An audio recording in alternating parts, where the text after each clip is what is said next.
민주야 정책을 부탁해. 민주정부의 진행을 맡은 이용민입니다. 더불어민주당의 싱크탱크죠. 민주연구원이 민주정부라는 프로그램을 통해서 문재인 정부의 국정 운영에 필요한 정책들을 발굴, 심화하고 설명하고 있는데요. 오늘은 그 3회차 방송입니다. 대내외 경제 전망 및 정책적 시사점이라는 주제로 민주연구원의 최한석 연구위원과 함께 얘기를 나눠보도록 하겠습니다. 원래는 민주연구원이 발간한 국정과제 심화연구 보고서 내용을 토대로 내용을 설명하고 있었는데요. 올해 경제 전망이 굉장히 시의성 있고 중요한 문제이기 때문에 중간에 살짝 끼워 넣었습니다. 박사님 안녕하세요. 안녕하세요. 네. 반갑습니다. 문재인 대통령이 네. 지난 1월 2일에 청와대 신년 인사회가 있었잖아요. 그때 네. 경제 정책에 대해서 비전 또는 목표를 재차 강조를 했어요. 일단 작년에 대한 평가로는 우리 경제가 괄목할 만한 성장을 이뤘다. 그리고 최대 수출 실적으로 세계 6위의 수출 대국으로 발돋움했다. 그리고 3%대의 경제 성장률을 회복했다라고 했고, 그래서 올해는 국민소득 3만 달러 시대에 걸맞는 삶의 질을 국민 모두가 함께 누릴 수 있도록 하겠다는 경제 패러다임이죠. 사람 중심 경제. 항상 강조하고 계시잖아요. 그래서 그 내용에 대해서 다시 한번 환기를 시켰는데, 이러한 경제 정책을 제대로 추진하기 위해서는 어쨌든 국내 경제가 어떻게 돌아가는 것이냐가 굉장히 중요한 문제일 것 같아요. 그래서 네, 맞습니다. 일단 국내 경제 흐름을 좀 살펴보기 전에 세계 경제 흐름부터 보죠. 최근 글로벌 경제 흐름이 좀 어떤지 설명해 주신다면. 최근의 글로벌 경제는 한마디로 얘기해서 굉장히 좋습니다. 분위기가. 경기 개선 폭이 점차 확대되고 있고요. 특히 네. 또 인상적인 부분이 선진국과 신흥국이 같이 성장하는 소위 얘기하는 동반 확장 국면이 지속이 되고 있는 상황입니다. OECD에서 발간한 자료를 보면 그 OECD에서 주요 45개 국가들의 데이터를 수집을 하는데, 이 국가들이 2008년 글로벌 금융위기 이후에 처음으로 전부 다 플러스 경제 성장을 기록을 했고요. 골고루 그렇게 그렇습니다. 성장하고 있다는 이 얘기인 말씀이시죠. 즉슨 네. 말씀하신 것처럼 특정 국가에 의존해서 성장을 하는 게 아니라 지구촌 곳곳에서 전반적이고 완연하게 성장이 나타나고 있다라고 할 수 있습니다. 그래도 지역별 편차가 있을 것 같긴 한데. 그렇죠. 지역적으로 편차가 없진 않지만 네. 그래도 동시에 다 플러스 성장을 보이고 있다라는 점이 중요한 것 같고요. 네. 과거에는 사실 이런 적이 드물었거든요. 아 그렇습니까? 네. 그리고 실제로 이렇게 경기가 반등한 것도 얼마 되지가 않았어요. 다들 기억하시겠지만 2016년 상반기까지만 해도 글로벌 경기가 굉장히 어두웠습니다. 선진국들의 평균 소비자 물가 상승률이 0%대를 지속을 하면서 디플레이션 우려가 굉장히 컸고요. 네네. 또 원자재 가격이 당시에 국제유가 두바이유 기준으로 20달러대까지 떨어져가지고 그 당시에 뭐 한국에서도 운전 많이 하시는 분들이 굉장히 좋아했죠. 기름값이 싸졌다고. 네. 원자재 가격이 바닥을 치면서 주요 자원 수출국의 국가 재정이 악화가 되고 통화 가치가 폭락하고, 그러면서 전체적인 경제난이 가중되는 상황이었습니다. 그런 상황에서 어떻게 지금 이렇게 반등을 했냐 생각을 해보면 공급 쪽에 기인을 한 것 같아요. 크게 이제 디맨드라고 얘기하는 수요와 네. 서플라이라고 얘기하는 공급으로 나누어서 생각을 해봐야 되는데, 공급 쪽에서 어떤 조정이 일어나면서 투자와 소비 심리가 회복이 되고, 그리고 실질적으로 수요를 견인했다, 수요 확대를 이끌어냈다라고 판단되고 있습니다. 그러니까 공급이라는 것은 정부 차원의 아닙니다. 이제 글로벌 공급인 거죠. 예를 들어서 네. 그 오펙이 뭐 다들 아시겠지만 국제 원유 생산을 감축하기 시작했고 지금 합의해서 이행을 하고 있고요. 네. 또 중국에서 철강이나 전자제품 업계에서 자체적인 구조조정 또는 M&A가 일어나면서 생산 캐파가 상당히 줄어들었습니다. 당연한 얘기지만 생산량이 줄어들면 가격이 오르게 되고요. 제품 가격이 오르니까 기업들의 매출이나 이윤이 명목적으로 오르고, 기업들이 이 이윤을 가지고 다시 설비 투자나 재고 투자를 확대한 거죠. 그러니까 어쨌든 글로벌 경제 주체라는 측면에서 공급을 말씀하시는 맞습니다. 거고, 세계 경기가 어쨌든 전반적으로 상승 흐름을 타고 있는 추세다라는 맞습니다. 말씀이신데, 네. 그래서 2018년도 올해 전망은 좀 어떤가요? 기본적으로 원자재 가격 상승 흐름이 계속되고 있고, 또 교역 회복도 지속되고 있기 때문에 이런 상승 흐름이 이어질 거라고 대부분 예상을 하고 있습니다. 실제로 IMF에서 2017년 경제 성장률을 3.6%라고 예상을 했는데, 이제 2018년에는 0.1%포인트 상승한 3.7%라고 예상을 했고요. 네. 이 얘기는 경기가 더 빠르게 큰 폭으로 성장한다는 얘기죠.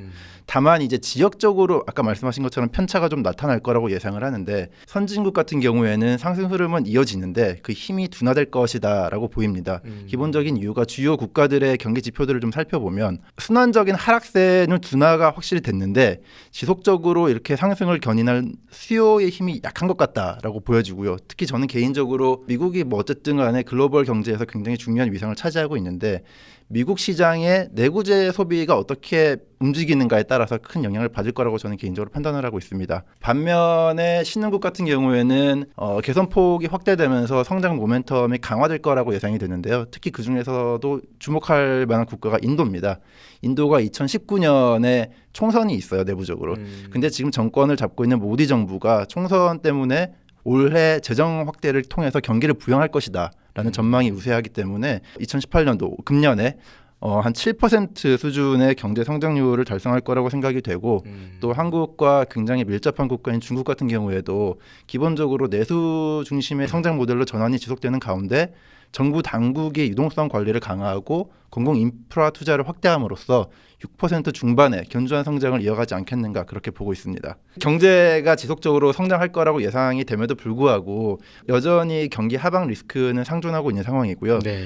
많은 전문가들이 얘기하는 게 글로벌 보호무역주의나 통화 긴축 기조를 얘기하고 있습니다. 특히 통화 긴축 기조 같은 경우에는 뭐 잘 아시겠지만 미국 연준이 계속해서 기준금리를 올리고 있고요. 네. 유럽 중앙은행 드라기 총재가 지금 채권 매입 규모를 줄이겠다고 이미 공표를 했고 영국 중앙은행도 작년 11월에 기준금리를 올렸습니다. 이런 상황에서 정책 당국들이 금리를 계속 올리는데 그 속도나 폭이 시장에서 예측하거나 기대하는 것과의 큰 괴리를 보일 경우에 글로벌 금융시장의 변동성이 빠르게 확대될 수 있고 그러면 다시 결국 소비나 투자 심리가 위축될 가능성이 있고요. 그리고 저는 개인적으로 이제 이거는 약간 분분한 부분이긴 한데 저는 개인적으로 중국의 부채 리스크가 굉장히 이제 중요하게 부각될 거라고 생각을 합니다. 국제결제은행에서 얼마 전에 발표한 자료를 보면 중국 총 부채 규모가 GDP 대비 250%를 돌파했고요. 그리고 굉장히 빠르게 증가를 하고 있는데 그 속도도 속도지만 사실 더 무서운 건 이게 정확하게 잘 모른다는 거죠. 그림자 금융이라고 그래서 중국은 일일이 다 숫자로 파악이 안 되는 부분이 굉장히 많습니다. 근데 이게 어느 순간에 빵 터졌을 때 과연 이 리스크가 감당이 되겠느냐 그런 부분에 대해서 우려가 큰 것이 사실입니다. 어쨌든 세계 경제가 작년까지 회복의 흐름세에 있었고 올해부터도 회복의 흐름세를 유지할 거다라는 말씀이셨고 네. 근데 어쨌든 지역별로 편차가 나타날 수 있고 방금 말씀하셨던 위험 요소가 있을 수 있다라는 말씀이신데 그러한 요소들이 그동안 국내 경제, 작년까지의 국내 경제는 어떻게 영향을 미쳤는지 좀 전반적으로 평가해 주신다면. 기본적으로 글로벌 경제가 지속적으로 성장을 하면서 세계 교역이 회복이 되고 원자재 가격이 오르면서 물가가 상대적으로 안정적으로 움직이고 네. 그러면서 국내 경제도 그 덕을 보면서 같이 성장을 그렇죠. 했습니다. 네. 실제로 2017년 3분기 GDP가 전년 동기 대비 3.8% 성장을 했고요. 이게 굉장히 많이 성장한 맞습니다. 깜짝 성장이라고 보통 표현을 했죠. 네네네. 그리고 4분기 확정치가 아직 나오진 않았지만 4분기 성장률이 0%라고 가정을 해도 연간 대충 3.1% 경제 성장을 달성을 하는 거거든요. 3%대 성장률은 확실시 보장한다. 됐다는 네네네네. 얘기죠. 그래서 이제 2014년 이후에 3년 만에 3% 경제 성장률이 확실시 됐다라고 네. 얘기를 하는 거고요. 회복 패턴을 좀 보면 글로벌 경제 회복 기조와 유사하게 투자가 성장을 견인을 했어요. 건설 투자와 설비 투자가 작년 상반기에 전년 동기 대비 각각 9.4%, 15.9% 증가하면서 빠르게 큰 폭으로 증가를 한 거죠. 높은 성장 기여도를 나타냈고요. 또 거기에 더해서 2017년 상반기에 수출이 좀 어려웠는데 네. 반도체와 디스플레이 업종을 중심으로 빠르게 회복이 됐고 또 정부가 적절한 타이밍에 추경을 집행함으로써 정부 소비가 늘어나고 또 경기 회복을 견인한 측면이 있습니다. 어쨌든 투자가 성장을 주도를 했고 네. 정부가 적절한 시기에 추경을 또 함으로써 경기가 회복될 수 있는 요인 될 수 있었는데 그렇다면은 가장 중요한 2018년 올 한 해의 국내 경제 전망이 어떤지 네. 좀 설명해 주시죠. 많은 기관들에서 공통적으로 얘기하기를 이런 상승 기조가 기본적으로 이어질 거다라고 예상을 하고 있고요. 지난주인가요? 이주열 한국은행 총재가 인터뷰한 내용을 보니까 돌발 변수가 없으면 잠재 성장률 수준을 달성할 것이다.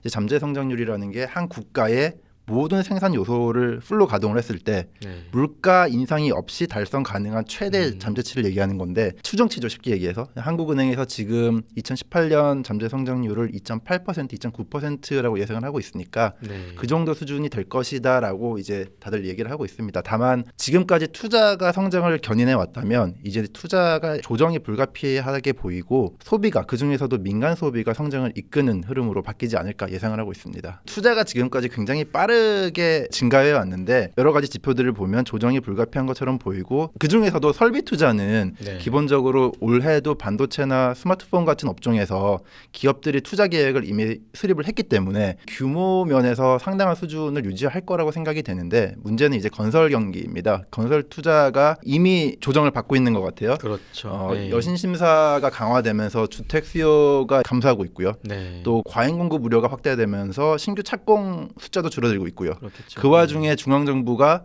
SOC 예산을 상당폭 축소함으로써 부동산이나 건설업 경기 조정은 불가피하다고 보이고 문제는 건설업이 다른 산업과의 연관성이 굉장히 높고 경제 전반에 미치는 영향이 크기 때문에 건설업이 어떻게 연착륙을 하느냐가 굉장히 중요하다고 보입니다. 반면에 민간 소비는 이제 2% 중반의 견조한 개선세가 이어질 거라고 생각이 되는데 일단 경기적인 요인을 좀 보면 국제 유가가 과거에 비해서 상대적으로 안정적인 흐름을 보이면서 물가가 안정될 것 같고요. 또 수출 단가가 지금까지 꾸준하게 상승해 왔는데 그 효과가 올해 가시화되면서 가계의 어떤 실질 소득이 증가할 것이다라고 일단 보이는 측면이 있습니다. 또 네. 정책적인 요인에서도 보면 정부가 최저임금이나 기초임금을 인상을 했고 또 아동 수입을 도입을 했고 이런 어떤 가계 소득을 늘리기 위한 정책들이 강력하게 추진이 되면서 가계의 어떤 가처분 소득이 늘고 거기에 따라서 소비가 증가하는 그런 흐름이 이어질 거라고 생각을 하고요. 다만 최근에 이제 한국은행에서 기준금리를 높이고 대출 상환 부담이 확대가 된다는 점은 가계의 어떤 실질적인 소비를 제한할 수 있는 요인으로 작용하지 않을까 그러니까 생각하고 소비가 있습니다. 올라가도 이제 그런 부분들이 있기 때문에 그렇죠. 실제로 소비로 이어지지 않을 수도 있다. 그러니까 소득이 명목 소득이 올라가도 상환해야 되는 부담이 커지면 내가 실제 실제로 소득이- 사용할 수 있는 가처분 소득은 그렇죠. 줄어든다는 의미입니다. 네네네네. 그리고 이제 고용 부분을 좀 말씀을 드리면 굉장히 이제 문재인 대통령께서도 일자리 창출을 1번으로 정책 목표 1번으로 그렇죠. 두실 만큼 네네. 굉장히 일자리 창출이 중요한데 기본적으로 양원 흐름은 이어질 거라고 생각이 돼요. 다만 이제 2017년에 취업자 수가 대충 33만 명 정도 증가할 것이라고 지금 예상이 되고 있는데 2018년에는 증가 폭이 소폭 감소해서 30만 명대가 되지 않을까 생각을 합니다. 일단 경기적인 요인을 보면 민간 소비가 증가를 하면 기업들의 매출이 올라가고 상품이 잘 팔리고 그러면 기업들이 생산을 늘리기 위해서 신규 인력을 채용을 확대를 합니다. 이거를 이제 경제학에서는 노동 수요가 확대된다고 얘기를 하는데 네. 서비스업을 중심으로 이런 노동 수요 확대가 일단 예상이 되고요. 앞에서도 말씀드린 바와 같이 정부의 정책 요인 공무원 증원 로드맵이라던가 공공기관의 정규직 전환 같은 문제를 통해서 공공 부문을 중심으로 취업자 증가 폭이 확대가 될 것이다라고 예상을 하고 있습니다. 그럼에도 불구하고 이제 증가 폭이 축소될 거라고 많은 분들이 예상한 이유는 뭐냐면 건설 경기가 조정되면서 관련 일자리가 상당폭 사라질 거라고 예상이 되고요. 또 최저임금이 인상이 되고 근로시간 단축이 되면 기업의 인건비 부담이 일단 올라가기 때문에 영세 소상공인을 중심으로 일자리가 상당히 감소할 수 있지 않을까라고 생각을 하고 있습니다. 어쨌든 국내 경제도 세계 경제 흐름에 맞추어서 어느 정도 좀 성장할 수 있는 그런 부분이 있다고 전망이 되지만 이런저런 제한 요소는 있다는 말씀이시고 그 말씀하셨던 것 중에 이제 성장을 그동안 투자가 좀 주도해온 부분이 있었는데 네, 이제 상당 부분 조정이 좀 불가피하다는 것은 어쨌든 투자가 감소할 거다. 네네. 아까 뭐 건설 경기 말씀하셨잖아요. 그런 부분이 있을 건데 어쨌든 그것을 상쇄를 시키기 위해서 대체하기 위해서는 정부가 거기에 맞는 정책들을 좀 추진해야 할 텐데 그런 것들이 뭐가 있을까요? 네, 맞습니다. 기본적으로 투자의 조정이 불가피하고 또 수출이라는 게 사실 대외 변수, 우리가 컨트롤할 수 없는 대외 변수에 그렇죠. 굉장히 큰 영향을 받기 때문에 그 중에서도 지금 반도체 업종이 금년 하반기부터 슈퍼 사이클이 둔화될 것이다라는 전망이 지금 우세한데 과연 그랬을 때 우리 경제 성장을 계속 견인할 힘이 뭐냐, 동력이 뭐냐 를 고민을 해보면 결국은 소비밖에 없고요. 그래서 정부가 경제 성장을 지속적으로 끌고 가기 위해서는 소비에 힘을 실어주는 적극적인 정책을 추진해야 된다라고 일단 기본적으로 큰 틀을 말씀을 드릴 수 있을 것 같아요. 네네. 그래서 그 틀 안에서 일단 세 가지 정도의 정책 기조를 말씀을 드리고 싶은데 일단 하나는 소비 확대를 위한 내수 활성화 정책이 필요합니다. 소비라는 게 가만히 내버려 둔다고 내가 원하는 수준의 뭐 적절한 시기에 그렇게 회복이 되지는 않고요. 그렇죠. 어떤 정책적인 드라이브가 필요합니다. 실제로 가계가 지난 한 10년간을 보면 평균 소비 성향이 지속적으로 감소하고 있었고 또 금년에도 금리 인상에 따른 원리금 상환 부담 확대나 부동산 경기 위축이 있기 때문에 과연 시장의 어떤 자체적인 역할로 봤을 때 과연 소비가 얼마나 빠르게 증가할 수 있는가에 대한 의문점이 있고요. 한계가 있다는 거죠. 맞습니다. 네. 그래서 정부의 역할이 중요하다라는 얘기입니다. 그 방안들이 제시되는 것들 가운데 일단 가장 중요한 거는 재정을 지출하는 게 정부의 역할이니까 일자리나 복지 관련된 예산을 적극적으로 조기 집행함으로써 소비 심리의 회복을 견인을 하고 또 이 예산이 마중물 역할을 해서 실제 시장의 민간 소비를 확대시키는 그런 역할을 해야 된다고 생각을 하고 있고요. 올해 예산이 반영된 부분에도 그런 부분이 충분히 의지가 좀 반영이 됐죠. 맞습니다. 근데 실제로 그게 강력하게 지속적으로 집행이 되느냐는 또 다른 이슈라고 저는 생각을 하기 때문에 실제 집행으로 실제로 행정부에서도 그런 부분에 대해서 염두를 두고 예산을 집행해야 된다고 생각을 하고 네, 있고요. 네. 또 취약계층에 대한 지원이 또 중요하다고 생각을 합니다. 현 정권에서 추진하고 있는 최저임금이나 기초연금 인상 등이 그 대표적인 예인데 취약계층은 상대적으로 한계 소비 성향이 높습니다. 한계 소비 성향이라는 게 추가적으로 소득이 발생했을 때 이 추가 소득에 대해서 얼마만큼 소비를 하는가에 대한 이슈거든요. 부유층은 상대적으로 이미 자신들이 필요한 거를 다 갖추고 있으니 추가적으로 소득이 발생해도 소비가 많이 일어나지 않지만 취약계층은 추가적으로 소득이 발생했을 때 그중에서 상당 부분을 소비로 활용하는 경향이 있고요.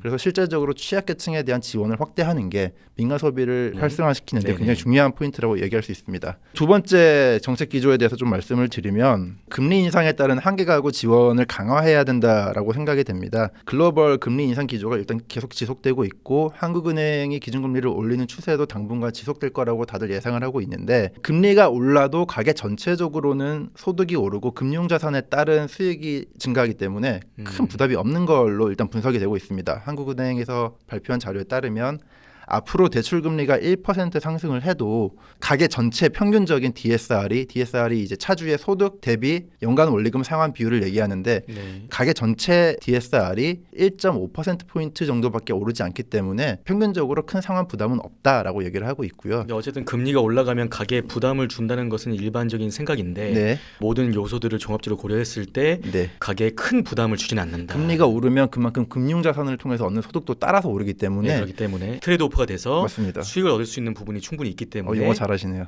예. 맞습니다. 부담을 덜 받는다는 말씀이시죠. 근데 이런 경우에 문제가 되는 게 가계 평균적으로 보면 그러면 과연 소득이 불안정하거나 금융자산이 없는 사람들은 어떡하냐 그런 문제가 발생을 하는 거죠.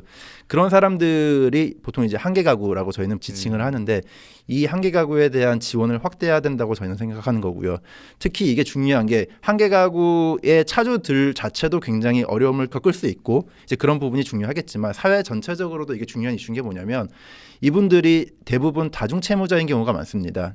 이 얘기인즉슨 은행에서도 돈을 빌리고 카드사도 빌리고 저축은행도 빌리고 이런 상황에서 한 군데서 어떤 부실이 발생을 하면 이게 네트워크 이펙트 때문에 경제 전반으로 확대가 될 수 있는 거죠. 그러면 또 역시나 소비 심리가 빠르게 감소할 수 있습니다. 그래서 이런 한계 가구에 대한 지원을 마련하는 게 지금 최근의 상황을 볼 때 꼭 필요하지 않나라고 생각이 되는 입장입니다. 한계 가구를 지원할 수 있는 정책들이 뭐 어떤 부분들이 있을까요? 여기서 구체적으로 얘기하기는 너무 디테일한 것들이 많아서 대부분 이제 금융위원회에서 주도적으로 그런 대책들을 지금 마련하고 있고요. 관계부처 합동 회의를 통해서 어쨌든 금융적인 뭐 맞습니다. 부동산 분야에 관련된 그런 정책들이 단순하게 부채 비율만 가지고 대출을 쫓는 거는 안 좋은 것 같아요. 네. 제 개인적인 생각이지만 그러면 이제 이 사람들이 제도권 안에 머물지 못하고 비제도권으로 밀려나기 때문에 일종의 풍선 효과가 발생할 수가 있고요. 이게 굉장히 위험한 거거든요. 그리고 차주들의 어떤 개개인적인 어떤 맞춤형 대출 지원 시스템이 필요한 것 같아요. 청년층이라던가 신혼부부 이런 가구들은 상대적으로 지금 현재 돈을 빌려주는 거는 돈을 빌리는 사람 개인의 소득에 의해서 지금 판단이 되는데 신혼부부 같은 경우에는 가정의 소득으로 대출이 일어나도 충분히 그게 상환 능력이 저는 충분하다고 판단이 되기 때문에 그런 어떤 맞춤형 지원 대책이 필요하고 그리고 정말 디폴트 발생 위기가 높은 차주들은 미리 그 채무 부담을 줄여줌으로써 일정한 요건을 충족을 시킨다면 그 채무를 소각을 해주는 그런 방안들을 극단적인 경우에는 시행을 함으로써 전반적인 리스크를 관리하는 게 필요하지 않을까 생각이 되고 있습니다. 어쨌든 국내 경기에 제한적으로 작용될 수 있는 요소들을 상쇄시키기 위해서 정부가 정책들을 추진하는 데 있어서 말씀하신 걸 정리하면 국민들의 소비 심리를 개선하는 게 중요하다. 네네. 그래서 국민들의 어떤 실질 소득을 향상시키고 고용까지 늘리기 위한 정부의 역할이나 어떤 정책들이 중요하고 실질 소득을 늘리기 위한 여러 가지 측면에 있어서 어떤 정책들도 좀 보완이 돼야 될 것 같고 실제로 소비가 올라가고 고용도 증가하고 그러면 경기가 회복될 수 있는 그런 부분들이 있다는 이제 말씀이시죠? 네, 맞습니다. 네. 앞에서 제가 두 가지를 말씀드렸는데 그 두 가지가 소비를 증가시키기 위한, 소비를 확대시키기 위한 정책 방향이었다면 마지막으로 말씀드리고 싶은 거는 잠재 성장률 자체를 높일 수 있는 정책이 필요하다라는 측면에서 얘기를 좀 하고 싶은데요. 많이 얘기하는 새로운 산업 육성, 신산업 육성이 필요하다고 생각이 듭니다. 네. 한국 경제 잠재 성장률이 사실은 계속 하락하고 있어요. 2000년대 초반에 5% 정도로 추정이 됐었는데 지금은 아까도 말씀드렸지만 2% 후반 정도까지 떨어졌고요. 굉장히 많이 떨어졌네요. 맞습니다. 네. 거의 반토막이 났죠. 그 원인이 여러 가지가 있지만 가장 이제 전문가들이 꼽는 게 저출산이나 고령화가 일단 하나가 있고 또 제도적인 측면에서는 규제가 너무 높아서 혁신이 제대로 일어나지 못하고 있다라는 측면이 있습니다. 특히 한국 같은 경우에는 서비스업의 생산성이 굉장히 낮은, 다른 국가들에 비해서 굉장히 낮은 수준을 유지하고 있고요. 이 서비스업을 중심으로 새로운 혁신이 일어나는 게 필요한데 그러기 위해서는 규제 개혁이 반드시 필요하다라고 보여집니다. 지금 한국 같은 경우에는 규제가 파지티브 형식이에요. 파지티브 형식이라는 게 법령이나 시행령에 이거는 돼라고 써 있는 거거든요. 그러면 그거 말고는 다른 거 하는 건 다 불법이에요. 근데 최근에 이슈가 되는 게 이걸 네거티브 방식으로 바꾸자. 네거티브 방식이라는 건 이거 빼곤 다 해. 맞습니다. 예. 이거 빼고는 다 해도 돼. 근데 이런 조항의 어떤 시스템적인 규칙이 실제적으로 시장에서 기업들의 혁신을 얼마만큼 유도하는가에 굉장히 큰 영향을 미치거든요. 지금 문재인 대통령이 적극적으로 추진하고 있는 방안 중에 하나가 규제 샌드박스라고 있습니다. 그 영국에서 핀테크 산업을 활성화시키기 위해서 처음 도입된 건데 샌드박스라는 게 기본적으로 이제 영미권에서 모래가 있는 놀이터, 아이들이 편하게 뛰어놀 수 있는 그런 환경을 얘기하고요. 규제 샌드박스라는 거는 특정한 산업이나 특정한 업종에 대해서 규제를 대폭 완화해 줌으로써 기업들이 그 안에서 서로 새로운 시도를 하고 혁신을 달성할 수 있는 그런 환경을 조성해 주는 걸 의미를 합니다. 육성하려고 하는 신산업에 대해서는 어떤 그런 규제를 완화시켜주는 맞습니다. 그런 장치들을 마련해 준다는 건데 네네. 추가적인 질문인데 네. 그러면 그렇게 안 하셨으면 좋겠는데. 중점적으로 육성하려는 사업이 이제 정해진다고 하면 산업이 정해진다고 네네. 하면 기존의 다른 산업에서는 어쨌든 규제가 더 완화될 필요가 있는 부분이 있는데 그런 부분은 또 안 될 수도 있는. 일단 규제라는 게 양면성이 있습니다. 그 규제라는 게 왜 생겼냐를 생각을 해보면 규제가 혁신을 저해시킬 수도 있지만 규제라는 게 반드시 필요하기 때문에 처음에 만들어진 측면도 있거든요. 예를 들어서 의약품이나 식품을 규제를 다 없애버리면 굉장히 불량식품이나 안 좋은 검증되지 않은 그런 제품들이 돌아다닐 수도 있으니 규제라는 걸 무작정 철폐한다고 좋은 건 아니고요.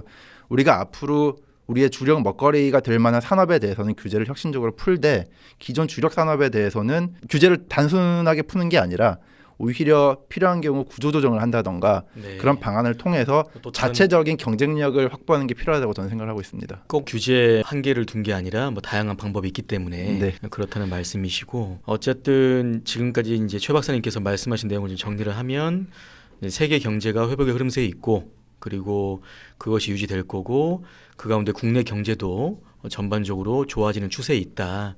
하지만 이런저런 제약 요소들이 있기 때문에 정부가 거기에 맞는 정책들을 추진할 필요가 있다는 네네. 내용이셨어요. 어쨌든 대통령께서 그 강조하셨던 게 삶의 질이라고 하셨거든요. 삶의 질 문제인데 네네. 어쨌든 문재인 정부가 줄곧 강조하고 있는 사람 중심 경제 그것의 축을 이루는 게 실질 소득을 늘리는 소득주도 성장 그리고 또 방금 얘기하셨지만 혁신 성장 그리고 또한 그것을 보완할 수 있는 공정 경제 이게 큰 축인데 이 모든 것들이 그 삶의 질을 지향하고 있는 것 같고 그리고 뭐 계속 기사화되고 있는 거지만 뭐 낙수 효과에서 분수 효과로 뭐 대기업 중심에서 가계와 사람 중심으로 경제 정책의 패러다임이 전환되고 있는 것도 그것에 연결선상에 있는 것 같고요. 그래서 정부의 선제적인 정책 마중물이라고 해야 되나요? 네, 그런 것들이 경제시장의 사이클을 좀 선순환 구조로 만드는 그런 상호 보완적인 역할을 한다고 이제 볼 수 있겠죠. 맞습니다. 예. 이거를 촬영을 한다고 얘기를 듣고서 제일 우려됐던 점이 네. 일반적으로 경제 전망을 보시는 분들이 음. 어떻게 주로 생각을 하시냐면 이 숫자가 맞냐 안 맞냐 혹은